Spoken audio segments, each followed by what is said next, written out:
Avec un café des sports un peu particulier aujourd'hui, Maxime, puisque on reçoit des skippers. Ils sont membres de l'équipage de Thomas Coville sur son trimaran Sodebo Ultime et ils ont battu le record absolu du Tour du Monde à la voile. Il s'agit de Benjamin Schwartz et Léonard Legrand. Bonjour messieurs. Bonjour.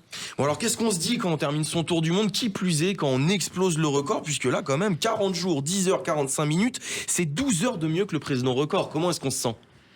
C'est la première fois que j'entends exploser le record quand même.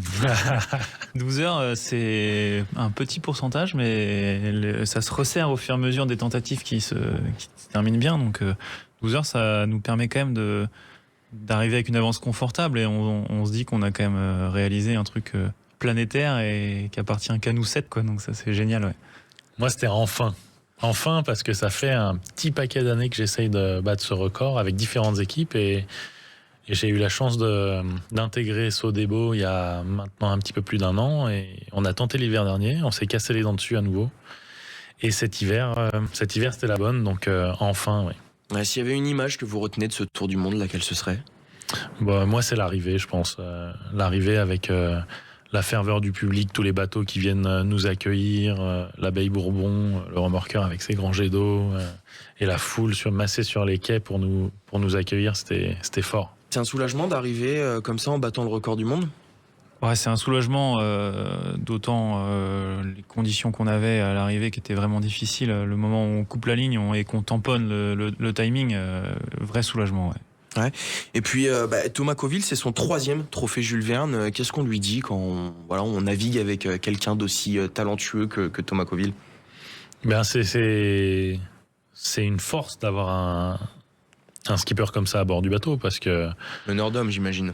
Meneur d'homme et une expérience folle en multicoque autour du monde, donc c'est un atout majeur quand on doit rencontrer des conditions comme on a rencontré et aussi en termes de gestion du bateau pour avoir un bateau en bon état à l'arrivée du Tour du Monde. Donc c'est son troisième Jules Verne, son premier en tant que skipper, et je pense que c'est une fierté pour lui de nous avoir emmenés, nous qui n'avions jamais passé le Cap Horn, autour du globe. Ouais, Léonard Legrand, comment est-ce qu'on se sent avec Thomas Coville ? En confiance, ouais. D'ailleurs, dans un précédent Tour du Monde, avec Franck Camas, je crois qu'ils avaient une séquence entre eux qu'ils appelaient le Café des Sports et qu'on a essayé un peu de remettre en place un moment un peu de détente à bord entre nous. Vous êtes au bon endroit. On est au bon endroit, ouais. Donc non, avec Thomas, c'est la force tranquille. Donc c'est rassurant de l'avoir et c'est ce qui nous permet d'avoir le bateau à Brest avec le temps qu'on a réussi à faire, ouais. Au moment du départ, est-ce qu'on se dit on part pour faire le Tour du Monde, l'objectif c'est quand même de terminer ce Tour du Monde et ensuite vient, j'imagine, l'objectif de battre le record du monde, ou comment est-ce que ça s'est passé au moment du départ ? Alors, effectivement, la première chose pour battre ce record, c'est de terminer le Tour du Monde. Ça paraît anodin comme ça, mais sur les 13 dernières tentatives, depuis 2017, il n'y en a pas une qui avait abouti. Donc on est les premiers depuis 2017 à boucler un Tour du Monde. Et en plus, avec le record. Donc le premier challenge, c'est de finir le Tour du Monde. Le deuxième, c'est d'arriver à la sortie des mers du Sud, qui sont les plus difficiles en termes de conditions, avec un bateau qui est en bon état et qui est capable encore d'aller vite. Et c'est ce qu'on a réussi à faire. Et c'est aussi ce qui nous a permis de faire des temps canons dans l'Atlantique Sud et l'Atlantique Nord, qui nous ont permis de battre ce record. Et puis, prochaine étape, qu'est-ce que c'est maintenant qu'il y a un titre de vainqueur du Tour du Monde à la voile ?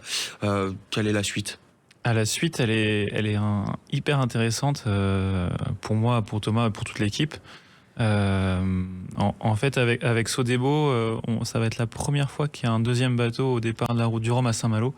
Donc moi, j'ai la chance de skipper un Ocean 50 bord à bord avec Thomas au départ à Saint-Malo. Donc c'est l'objectif principal de la saison 2026 qui arrive là. Ouais, j'imagine, parce qu'on n'a pas envie de s'arrêter en si bon chemin quand même. Non, c'est plutôt sympa, il faut continuer, surfer sur la vague, voilà, c'est ça. Hein. Et puis pour vous ? Et pour moi, ce sera accompagner justement Thomas et Léo sur la route du Rhum, puisque je vais les aider tout au long de l'année à être les plus performants possibles.